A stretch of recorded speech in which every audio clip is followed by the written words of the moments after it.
Hey guys, welcome back to another episode. This is kind of a big deal. Something I thought I would never, a video I thought I would never be making. We're up here in dreary, in non-sunny Portland, Oregon.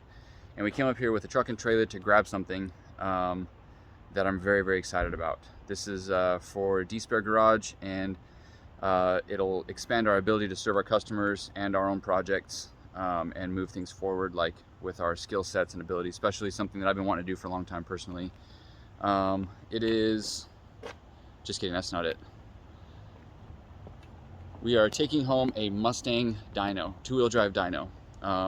Tuning is something that I've always been fascinated with. I've had a lot of people tune my cars, and I always am fascinated with the process and the technical stuff that goes into it. And one thing that I think a lot of tuners, not a lot, but some tuners miss out on is having a really deep knowledge of how an engine works, right? And that's definitely part of tuning, and knowing like where you can push the limits of an engine and things like that. And so it's part of my personal skill set that I've wanted to develop is combining what I know with putting the car on a dyno and calibrating the ECU in a way that makes the engine most efficient and make the most power and be safe and maximize torque and all that stuff, right? And so I definitely have a lot to learn. I do not claim by any means to be a good tuner. I will say that I know how to do it, but I don't know everything, not even close to everything. And so having the ability to do it on a dyno and learn just this, it's the same way I learned how to TIG weld. I bought a welder and I just started welding until I started to figure it out, right? I'm not a great TIG welder, but I can TIG weld. So I'm hoping to do the same thing with this, but this is something I'm passionate about, to actually want to be able to learn and maximize my abilities and like really hone my craft in being able to do this. And so this was a partnership that we're entering into with Y Plate Imports. Y Plate is restructuring their business, and so no longer has space for the dyno. Since Trenton focuses on importing and selling cars, the dyno needs a place to live, and so it's going to live with us in Utah. And big shout out to Y Plate. He's always been a great supporter and a help in helping me out, and it goes back and forth. We're good buddies. So we're taking this back to Utah. It's going to be very difficult to get set up and get a place for it in the shop, and that's going to take a whole nother like whatever. But we got Drift Week coming up. Shout out Drift Week. And so this is basically just going to be moved, set in storage until we have time after Drift Week to set everything up, make a spot in the shop for it, get it wired, get it figured out, and then I'll just keep making videos about getting this set up and all that stuff. But this so far has been quite an adventure. I was not going to vlog this trip, but I wish I would have, because we've had so many interesting, weird issues with this. And so probably what I'm going to do is just make a montage from here till the end of the video. If anything else happens, I'll include it in here. But yeah, I'm really excited to make this announcement. So follow along, because we're going to be offering services. We're going to be offering straight rental of the dyno to people who want to do it themselves. We're going to be offering just polls so you can get dyno numbers. And everyone says the Mustang dyno is a heartbreaker because it does not give you the best numbers, but it gives you the most accurate numbers, and it allows you to load the car up in real world situations where like a dyno jet just gives you high numbers. And so this is going to be really exciting, and something we're going to offer to anyone who's around that wants to come through and put the car on it. All right, guys, we're in Idaho on the freeway. Guess why? Just take a wild guess of why I'm standing on the side of the freeway in Idaho. No trees, no nothing, just me and my truck and Jesse. Let's take a guess of why. Why? For fun? You think it's for fun? It's not for fun.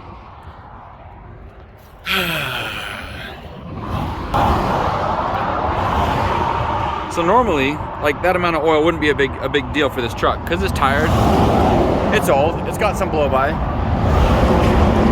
But when you combine that amount of oil with the fact that the truck doesn't run anymore and it died while I was driving, then you have a situation that is less than ideal. Let me explain. So what had happened was, we're driving along and the truck is boosting more than it ever has. It's the first time I've pulled a heavy load with this new turbo. And so it's hitting like 35 to 38 pounds of boost, and we're going pretty flat. We definitely pulled way more hills last night, so I don't know why it decided to act up today. But we're cruising along, and it's boosting pretty good, and all of a sudden I just hear boof, like just not like an explosion, but definitely like a pop or something. It was a boof. It's the best way to describe it. And the truck starts losing power. And I was like, okay, I've had this happen before, like a fuel line pop off or like an intercooler pipe pop off or something along those lines, like not catastrophic, but like not great, you know? I look back and we're going like 75, and so I'm like hitting the throttle trying to maintain speed. I can tell it's not accelerating, but it wasn't like dying immediately. And as I'm hitting the throttle, it's puffing black smoke, which is unusual. It wasn't white smoke. It wasn't like you know, when I've seen a fuel filter or a fuel line come off and it just like oils down the road, you can see smoke everywhere from the exhaust. It wasn't doing that. So as we're decelerating, I'm trying to diagnose like what's going on, what's going on, what's going on. It won't accelerate, and probably about like 30 seconds after that happened, I start smelling something. I was like, it smells like hot oil on the engine. I was like, okay, there's another something going on, like like diagnostic deceleration. It's the best way I can put it. I was using all that momentum to try and figure out what was going on, and also trying to like coast off the freeway, but there's no exit. So we just came to a stop. I let it sit for a second, tried to start it, and it sounded like it had low compression on a few cylinders, and it won't start. And so we've been sitting for a while trying to figure out what to do, and we just sprayed it with some starting fluid, tried to get it to run. It's definitely not going to start. So the engine is toast. I don't know what part of the engine is toast, but it's toast. So we're stuck here on the freeway with the dyno on the trailer and a car on the trailer, trying to figure out how we're gonna get this all sorted out.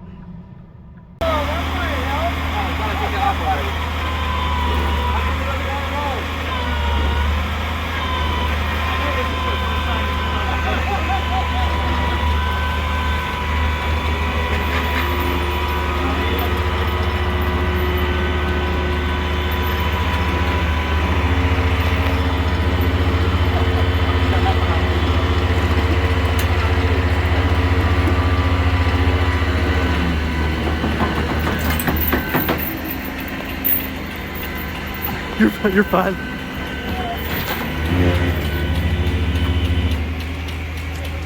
You getting the full Wignick experience, Jesse? Oh yeah.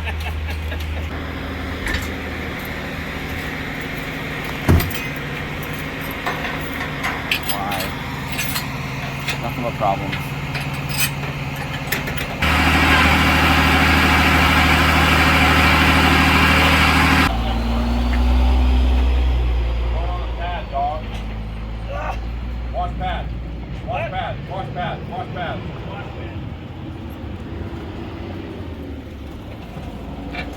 Don't hit the Volvo.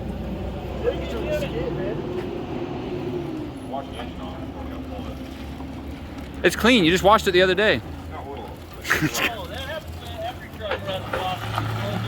It stayed clean for a little bit until it didn't.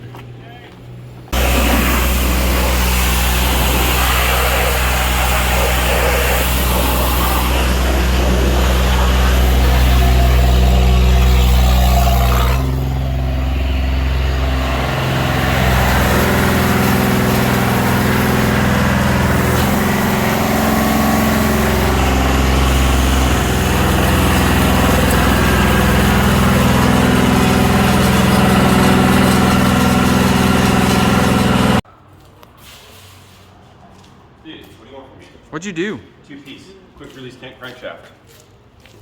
That ain't supposed to be like that. I didn't think so, but Is this this is the car that you won the car with? yeah. But you had a 1-piece crankshaft at that point. Now it's 2-piece, and now it needs a motor because it broke my block. Pretty bad. What does that do? Broke the block. It does nothing now. Oh, what? Where's the oil pan?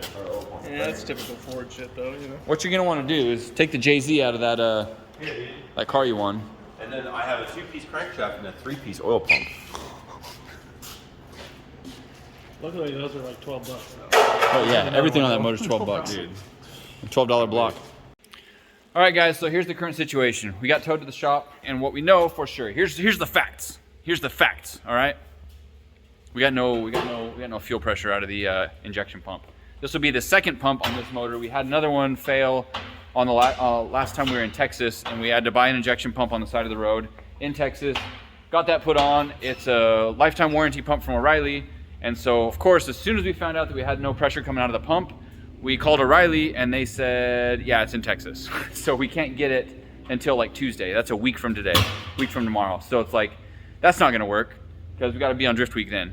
So then we started looking at other options, and it's like, if it was just the injection pump, facts, right? Here's the facts. We know the injection pump is bad, for sure. So if we knew for sure it was only the injection pump, then I would make a huge effort to find an injection pump to take this truck home. But the other things we know, the engine sounds like it's broken. The head gasket might be blown up.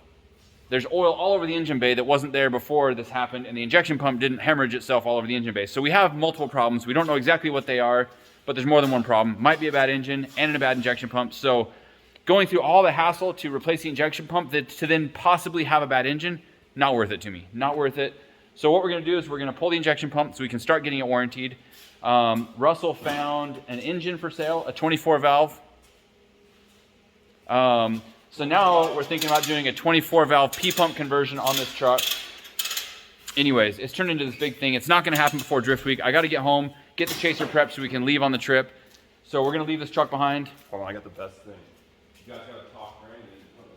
And put it on. And then Russ is letting us borrow a truck. So I'm gonna pull the injection pump right now. We're gonna leave the truck here till we have a better solution. Come on. What's your solution? Right here.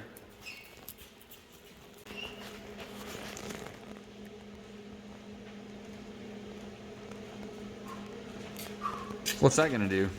Well, I don't know if it's gonna fix anything, but it'll make it fast.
Okay. I thought I had a 20.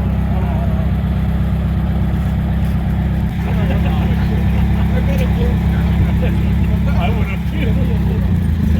I didn't admit, but yeah, I think you should. Harbor Freight straps come through.